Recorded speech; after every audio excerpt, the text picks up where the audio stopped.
The 2025 NBA draft has come and gone, and we celebrated 5 Duke basketball players getting drafted and starting their professional journey. As we take a way too early look at 2026, there are a lot of Duke players that the NBA has their eye on. What does that mean for the upcoming season? Hi, everybody. Dick Vitale. Hey, make sure you listen, man. The Locked On Blue Devils with J.J. Jackson. He's awesome, baby.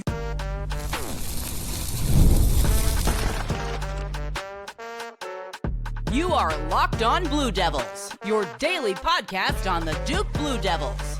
Part of the Locked On Podcast Network, your team every day.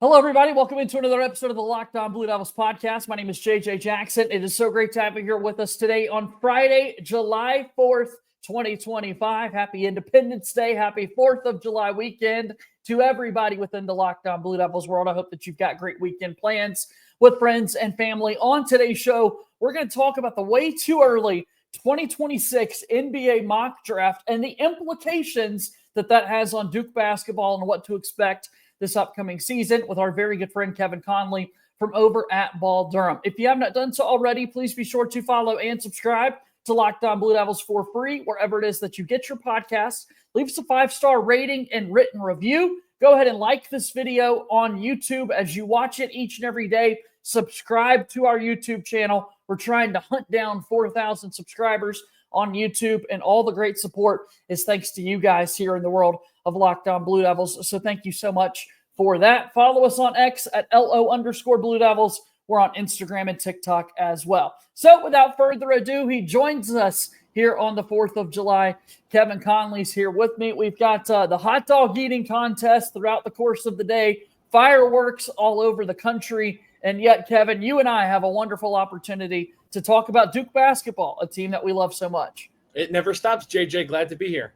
All right, man. Let's dive into this. I want to talk about this 2026 NBA mock draft that's been put out following the 2025 one that concludes. You were on the show with me immediately following the draft this past week. You were there at the Barclays Center as it unfolded.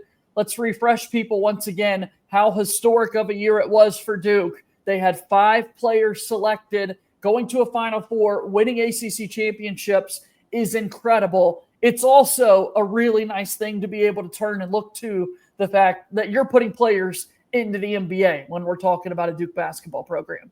Yeah, 100%. And obviously these guys have the goals and the expectations to win in college, right? And they're in college to win, but they're also in college to get better, to expand upon their game, and fulfill their goals one day of reaching the NBA. So Duke did that this year with 5 players being drafted, 3 of them being freshmen, and 3 of those picks being inside the top 10.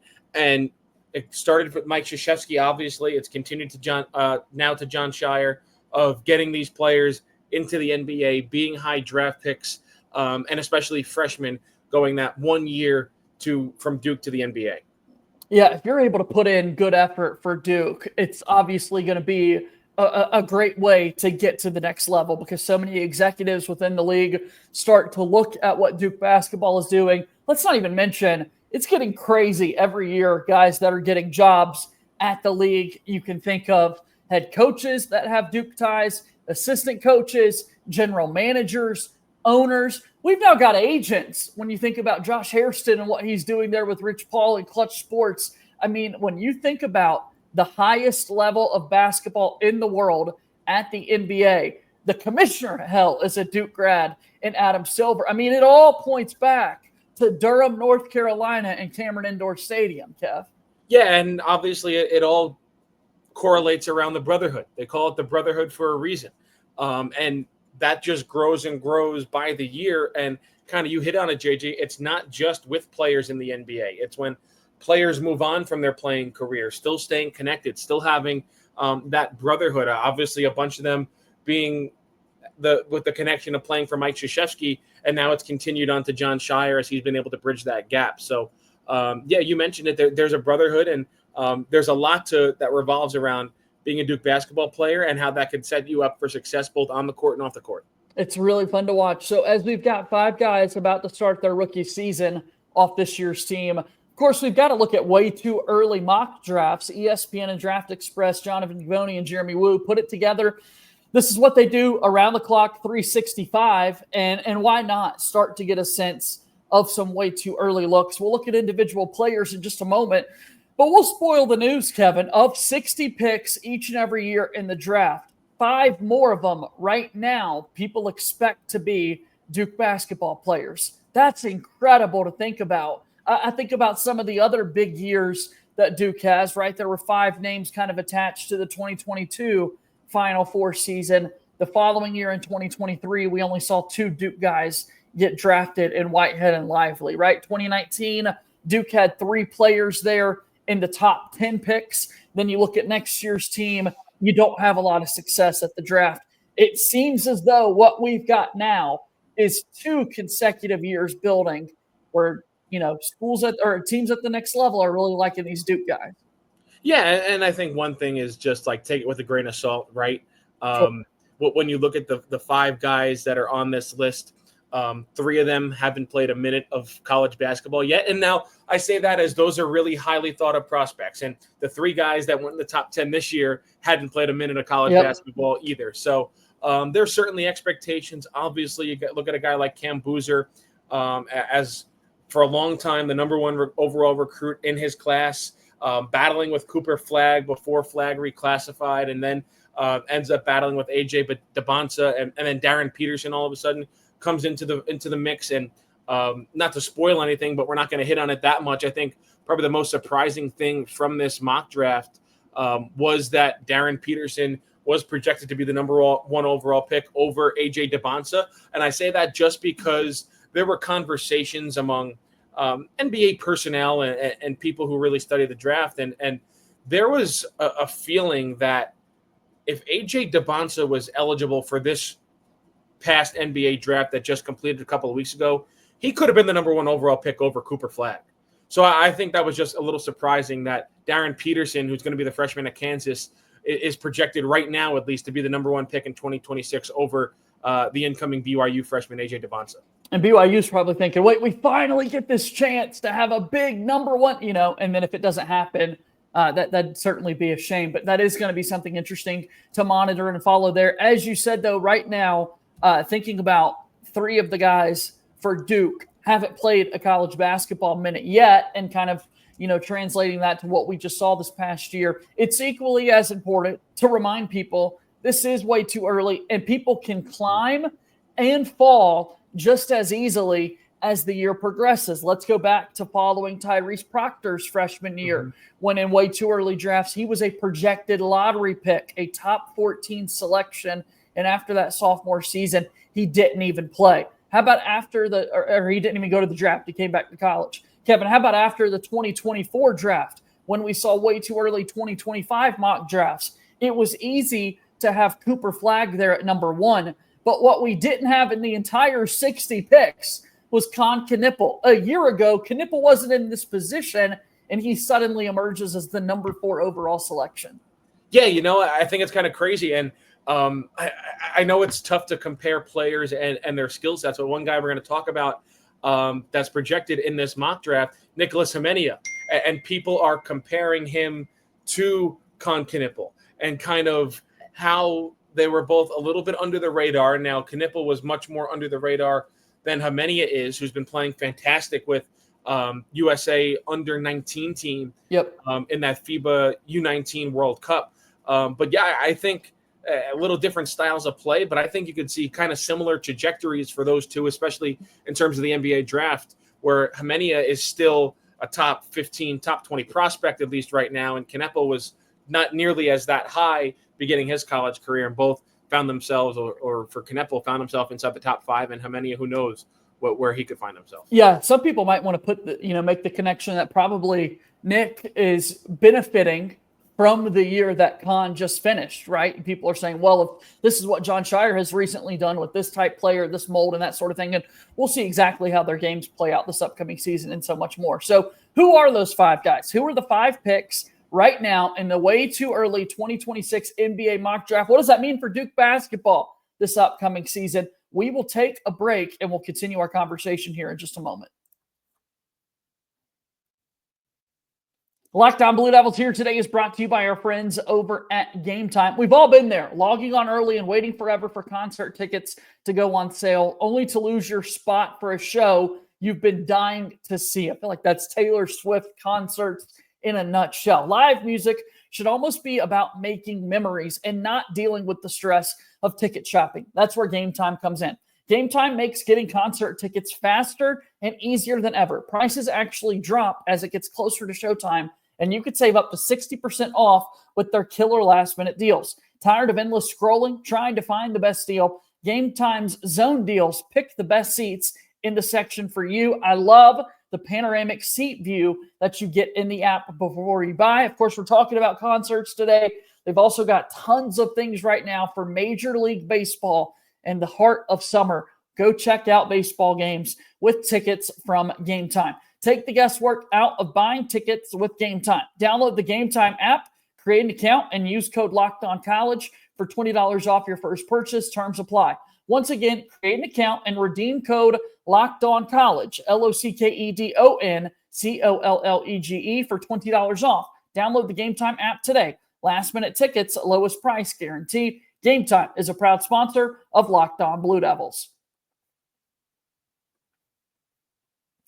All right, here we go. We move forward on the program. Kevin Connelly from Ball Durham is here with me, talking about the way too early 2026 NBA mock draft. The 5 guys involved for the Duke Blue Devils ahead of this upcoming season, Kevin, when we look at this draft, are Cameron Boozer, Dame Sarr, Nikolas Khamenia, Isaiah Evans, and Pat Ngongba II. So 3 freshmen, 2 sophomores on the upcoming squad right now, projected to be NBA draft picks 1 year from now.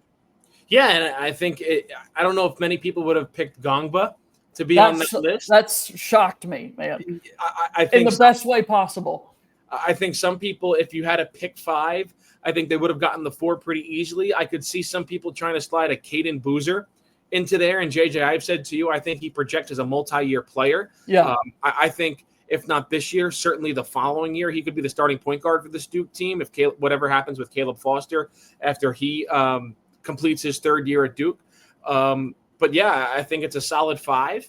And when you look at Duke, they're Cameron Boozer is probably going to be their best chance in a while to supplant a record I don't know many people even knew about, that the Duquesne men's basketball team is the only school to have back-to-back number 1 overall NBA draft picks going all the way back from 1955 and 1956. So can Duke upend that streak, or at least tie that streak? They already have Cooper Flagg in the bag. Half of it's done.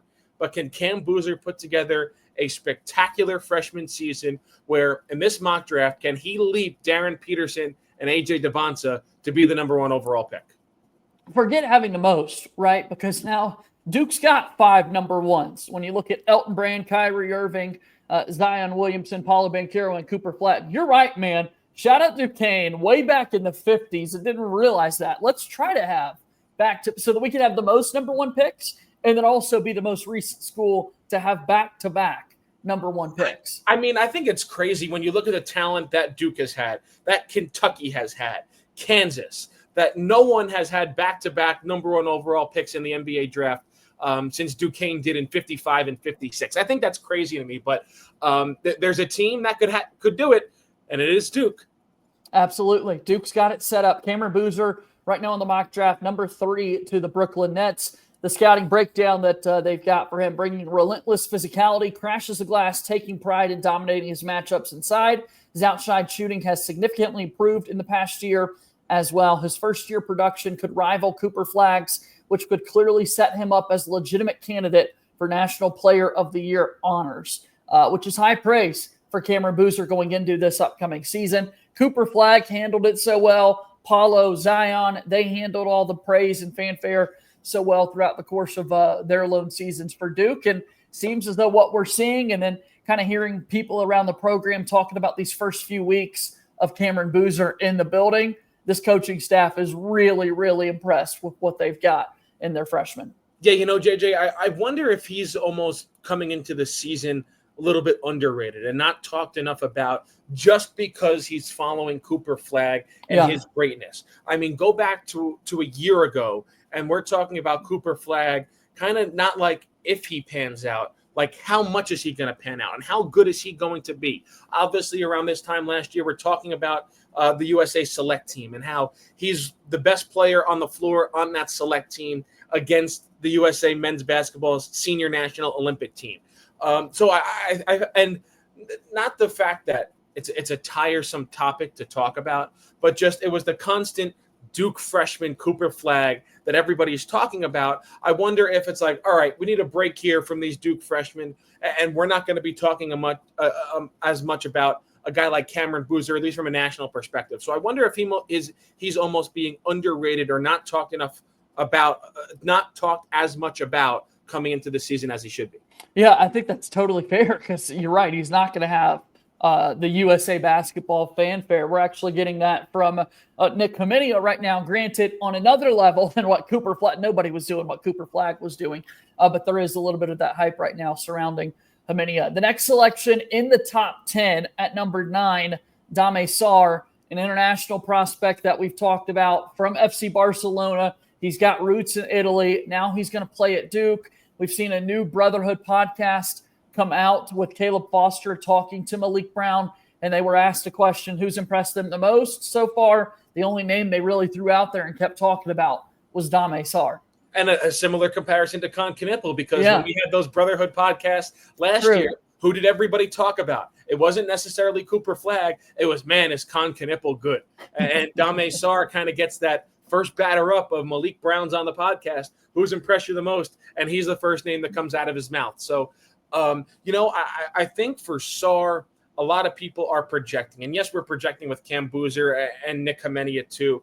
But with Sarr and not seeing him in an AAU and not seeing him in high school, and you're watching film of him play for FC Barcelona and trying to see how that's going to translate to college basketball, I still think not as much of a hope, but there's still questions about, okay, how seamlessly is the transition going to be for him coming from international basketball to college basketball in the ACC and playing for Duke, and questions that you're not asking that as much about Boozer and Khamenia and some of the other freshmen. But I think in videos we've seen of Sarr, he's very athletic, as you can see on film from those FC Barcelona games. You want to see him be able to shoot the ball. You want to be able to see him get to the rim. But picked right now at number 9, or projected at number 9 in this 2026 NBA mock draft. Obviously, NBA teams think highly of him. There was some chatter if he were to enter the 2025 NBA draft, he could have been a first-round pick, but obviously electing not to do that. Going to enter likely the 2026 draft after one season playing for Duke in college. All right, projected at number 13, so a lottery selection, 3 lottery picks in this early projection of a mock draft, is Nick Khamenia, the freshman for Duke, who's currently playing for Team USA at the U19 World Cup. Khamenia is the only player on Duke's roster who's not currently going through workouts on campus. Pretty good reason why. We had Malawach playing in the men's Olympics a year ago. We had Cooper Flagg with the USA select team as they prepared for the Paris Olympics. Now we've got Khamenia kind of delaying his arrival there to campus in Durham, Kevin, and he's projected as the number 13 selection right now. And because we saw this last year, I'm not really worried about it. Like, come on, Malawach. Remember, he wasn't there, I don't think, for all or any of the really early summer workouts. Cooper Flagg was there for a short time, and then he had the ESPYs to go to. He had, obviously, the USA basketball training camp he had to go to. So he wasn't there for a couple of weeks. But because John Scheyer was able to work around that last offseason, I'm not as worried about Nick Khamenia not being there. In fact, watching Nick Khamenia, and again, a grain of salt because of the competition he's playing. We know these U19 teams from around the world are certainly not as good as some of the teams you see on the big national stage, like in the Olympics, or the France and a Canada. Their U19 teams just aren't as good as some of those, obviously, other senior teams. But you're looking more and more at Khamenia, and obviously you can get more out of the practice film than you can out of the game film. And, he can do just about do it all. Yeah. And I'm curious to see how much, once we get into official fall practice and then the season, how much is he going to be on the ball? because I still think point guard is a major question with this Duke team, given Caleb Foster's wild roller coaster of a season last year, given that Caden Boozer is a freshman and people are projecting him to be a multi-year player at Duke. I'm curious to see if Khamenia is going to play point guard at all. Because remember, with Cooper Flagg, we saw him have the ability to play point guard. Now, albeit he didn't do it that much with Duke, but he had that ability. Con Knipple had the ability to play point guard. And then Sion James kind of handled a lot of the playmaking abilities. I'm be curious to see how long it takes Jon Scheyer to put Khamenia on the ball next season. So looking at, again, the U19 team, they'll play in the quarterfinals a little bit later today against Canada. USA is yet to be defeated. They're looking good, and Khamenia has been playing well. I love that point. Maybe he does get some action on the ball like Knipple had in times. And if you think about the next level, if people see you doing that, you become, a more sought-after prospect and NBA draft guy there. So the next guy we got to talk about, 16, is Isaiah Evans. So 2 picks shy of the lottery. Isaiah Evans was the one guy outside of the 5 players who were just drafted in the 2025 draft from Duke that received an NBA Combine invite. He withdrew from that process right before it got started, but he's already kind of talked about within the league. And I'm expecting, as I know you are too, Kevin, a really, really monster season from Slim. Yeah, I think I was surprised, and we documented this, that it was announced that he was returning, and then you see his name pop up on the combine attendees, and then I think it was the night before the combine, he says he's not going. And I was surprised he didn't go through it. But we documented what you need to see from Isaiah Evans this year and kind of developing his game. He was just about exclusively a three-point shooter last year. How much can he develop into being a threat for a guy to put the ball on the deck, get to the rim? Everyone knows that he needs to bulk up. He needs to add some muscle. And I think he will with a full offseason at Duke. So I'm excited for him. People had him as a projected first-round pick at the end of the first round in this year's draft. Obviously elected to come back to Duke for another year. And kind of this is what he was hoping, right? Projected at 16 in this 2026 NBA mock draft. He's hoping to get into the lottery with a really good season and kind of make that almost gamble that he made to come back to Duke pay off instead of being a back-end first-round pick, be a mid to early first-round pick.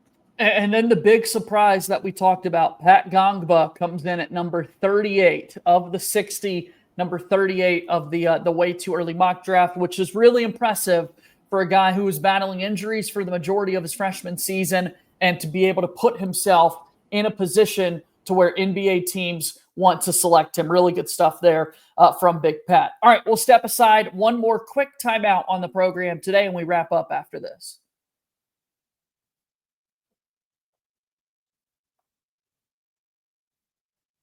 Thank you so much for making Locked On Blue Devils your first listen and your first watch here today. For your second listen, be sure to check out the Portal Show. Locked On's very own Brian Smith has the latest rumors, portal entries, and signings. Be the most informed fan on the rapid changes to the college football landscape.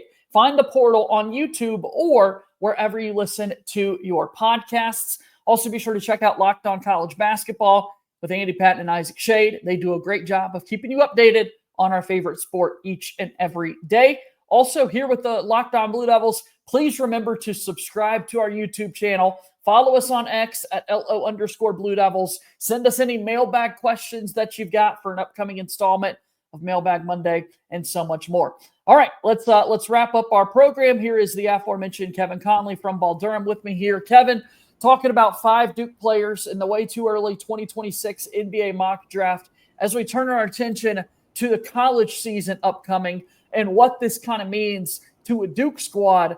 I think it's only adding to expectations you might have if you look at these things, right? Because people think the best players win games. The best players make the best teams. I think all of that is fair. And at a program like Duke, why not welcome in a few more expectations? No, 100%. And I think there's a lot of mixed expectations coming into the season with this team. And to be honest, I don't know if I've necessarily set my expectations yet for this team. Granted, it's still early July, right? I don't think you need to have set expectations for this team yet. Now, I will say into July and August last year, I thought this Duke team was going to be really good. I thought this Duke team had a chance to win a national championship, and obviously they fell a couple of games short of that. With this team, I still have some questions that I'm trying to figure out myself. Obviously, we talked about the point guard already. I'm trying to figure that out. I'm trying to see how Dame Sarr is going to adjust coming over from FC Barcelona and playing professional basketball overseas to get acclimated to the college game. And then these young guys. I'm looking at the Isaiah Evans and even Caleb Foster and Pat Ngongba. And how are they going to elevate their games? I think more on their plate. Yeah. Yeah. Pat Ngongba, I thought, was really good in the time he got when we saw him a lot more at the end of the season with Malik Brown being injured. And I think Malik Brown's a guy that's not really being talked about as much. He is a holdover. He is a glue guy. We saw how good he is defensively. I'm assuming that his shoulder is going to be 100%. I can't imagine that Duke would push him into anything this offseason without him being fully 100% healthy. So I certainly think this team has the pieces. Obviously, Cam Boozer leading the pack with the expectations around him.